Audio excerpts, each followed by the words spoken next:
Nous sommes son ouvrage, ayant été créés en Jésus pour de bonnes œuvres.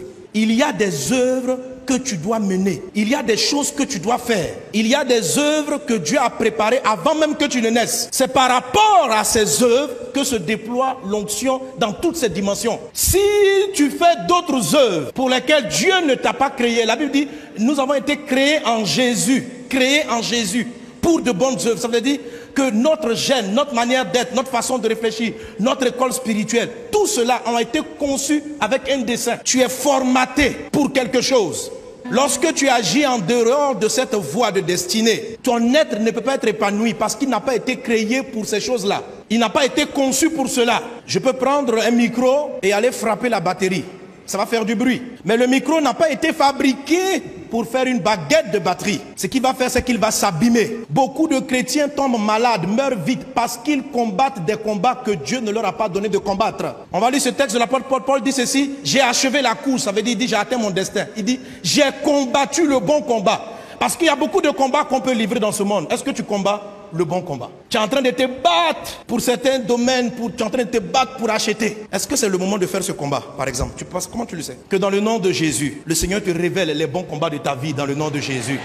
Et que le Seigneur t'éloigne des combats qui ne sont pas les tiens.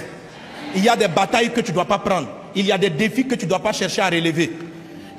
Satan va venir te proposer du boulot, avec même de la rémunération. Il va te proposer d'essayer de faire comme certaines personnes. Mais ce ne sont pas tes combats. Il faut savoir c'est quoi tes combats. Dieu te oint par rapport à tes combats. Dieu te donne l'onction par rapport à ton combat. Il t'habille par rapport à ton combat. Il n'habille pas un médecin en militaire. Le médecin a été formaté, créé à l'école de médecine pour faire la médecine. C'est pour ça qu'on lui remet le revêtement. Le militaire a été créé à l'école. Le policier a été créé à l'école. La Bible dit, nous avons été créés en Christ. Christ est une école. Nous avons été créés en Christ pour de bonnes œuvres qu'il a préparées d'avance, afin que nous les pratiquions. Il faut faire rapidement la différence entre certaines notions dans la parole de Dieu. Le terme de destinée, le mot utilisé pour la destinée, il faut bien le définir. La destinée, la mission et puis l'héritage. Ce sont des choses qui sont un peu confuses dans l'esprit des croyants. La destinée, ce n'est pas une œuvre. La destinée, c'est une finalité. La destinée est tirée du mot destination. Tant que tu n'es pas arrivé là, tu n'as pas atteint ta destinée. Tu peux prendre la route du palais de Montreuil, mais ne pas atteindre ta destinée. La destinée, c'est ce qu'on dit à la fin de l'histoire.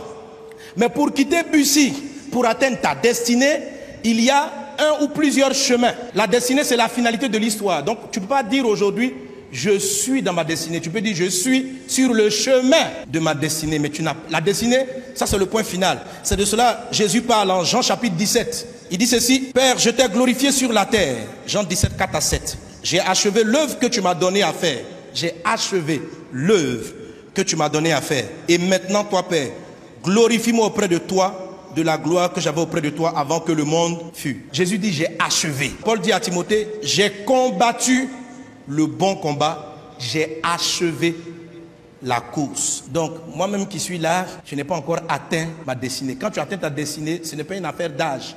Jésus avait atteint sa destinée à 33 ans. Donc, chacun d'entre nous transporte une mission. Tu es né pour quelque chose. Tu es né pour un but. La Bible dit que Dieu a tout créé pour un but. Tu as été conçu, ton histoire, ton éducation, ton école, toutes choses concourent à un objectif. Ton destin est trop important. Le diable se bat contre ton destin. Chaque fois que le destin d'une personne a semblé être visible, Satan l'a combattu. Après le rêve de Joseph, Satan a voulu faire tuer Joseph. Lorsqu'il a su que le roi des Juifs allait naître, il a fait massacrer tous les enfants autour. Lorsque la période de l'exil ou de l'esclavage d'Israël de 400 ans est arrivée, Satan a systématiquement fait tuer tous les hommes mâles parce qu'il craignait quelqu'un qui transportait une destinée. Lorsque vous êtes sur le chemin de votre destinée, vous êtes transporté par le ciel. Le ciel se dresse pour vous.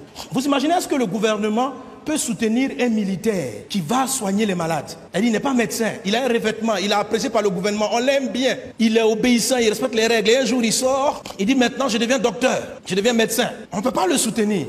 Beaucoup de gens ont vu leur revêtement se retirer parce qu'il était inadapté. Dieu a prévu quelque chose, mais il se mettait à combattre des faux combats. Donc la destinée, c'est l'objectif. Ce qu'on appelle la mission ou les bonnes œuvres à pratiquer, c'est le chemin qui te mène à ta destinée. Il peut y avoir plusieurs chemins. Deux croyants peuvent avoir à peu près la même destination, mais vont aborder avec différentes œuvres, avec différents chemins, avec différentes voies. Que le Seigneur te donne de trouver ta voie dans le nom de Jésus.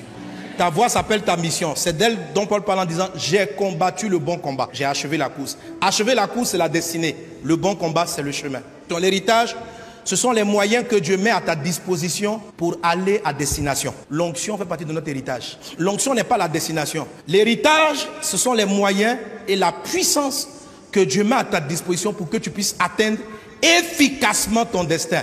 Que dans le nom de Jésus, tu possèdes ton héritage. Dans l'église, l'héritage général, c'est le Saint-Esprit, c'est l'onction. Jésus dit ceci.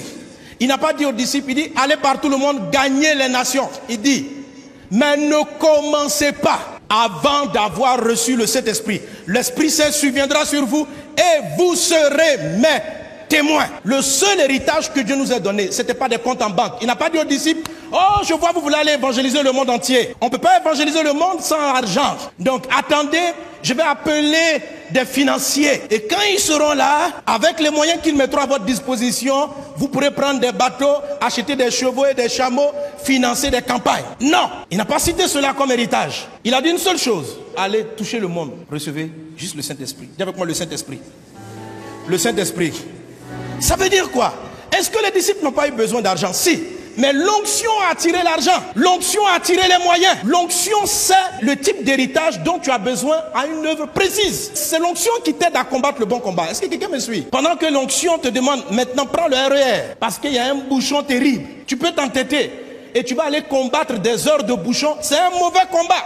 Même si tu es en train d'aller à Montreuil, tu perds du temps. Si tu passais par le métro, tu seras arrivé plus rapidement à destination. Mais tu dis, le plus important, c'est ma destinée. Même ceux qui connaissent leur destinée ont besoin de l'onction. Les disciples savaient. Il y a des fois, l'argent ne sera pas utile. Comment tu peux faire la différence entre les deux? C'est l'onction qui fait la différence. C'est pourquoi il dit, tout ce dont vous avez besoin, le Saint-Esprit. Le Saint-Esprit te montre comment éduquer tes enfants.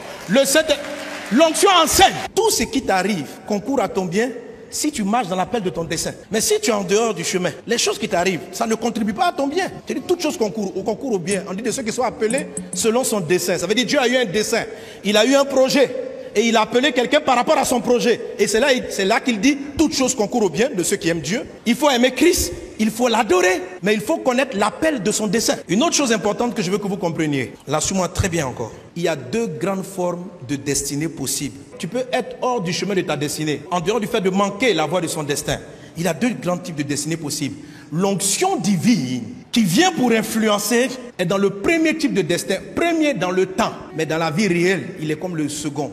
La seconde destinée qui nous est proposée. Le prophète Jérémie, avant d'être un prophète, était un bon sacrificateur. En tant que sacrificateur, il a sa formation, il a sa vie. Comme tu es là, tu m'entends, tu es médecin, plombier, comptable, administrateur. En fait, ce que je suis en train de dire, c'est que l'éducation, la vie, l'environnement te donne une forme de destination, te trace un chemin.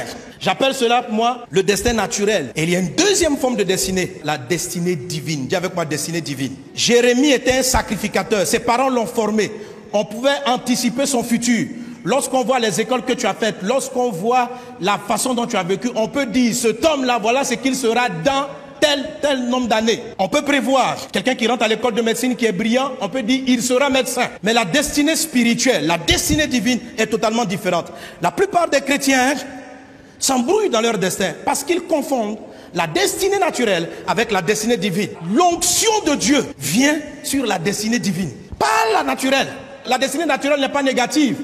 C'est celle qui nous donne à manger, c'est celle avec laquelle on vit, avec laquelle on fonctionne. Mais il y a une autre destinée. Regardez ça. Jérémie chapitre 1 verset 5. Avant que je t'eusse formé dans le ventre de ta mère, je te connaissais. Et avant que tu fusses sorti de son sein, je t'avais consacré, je t'avais établi prophète des nations. Dieu te connaît. Il ne t'a pas connu quand tu es né. La destinée est prévue d'avance. Les œuvres sont prévues d'avance. Ce sont ces œuvres que Dieu oint. Si Jésus restait charpentier, aucun mort n'allait ressusciter. Rien n'allait se produire. Il est fils de Dieu. Ça n'allait pas changer son identité. On ne change pas ton identité. Mais l'onction n'est pas venue pour la menuiserie. Il dit l'Esprit m'a oint pour apporter une bonne nouvelle aux pauvres, pour libérer les captifs. Est-ce que tu sais pourquoi on va te oindre? Il n'a pas oint pour être un bon menuisier. Il n'a pas été oint pour être un bon plombier.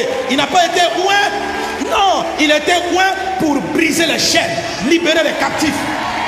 J'espère que ça vous a plu. Alors, si vous voulez encore ce type de contenu, merci de les mettre dans les commentaires. Restez connectés parce qu'ici, nous sommes dans Découvre ta destinée. Abonnez-vous car nous aidons les chrétiens à trouver leur mission de vie et découvrir. C'est pourquoi Dieu les a créés. Et likez la vidéo, partagez à d'autres personnes. Restons connectés et je vous laisse avec ça.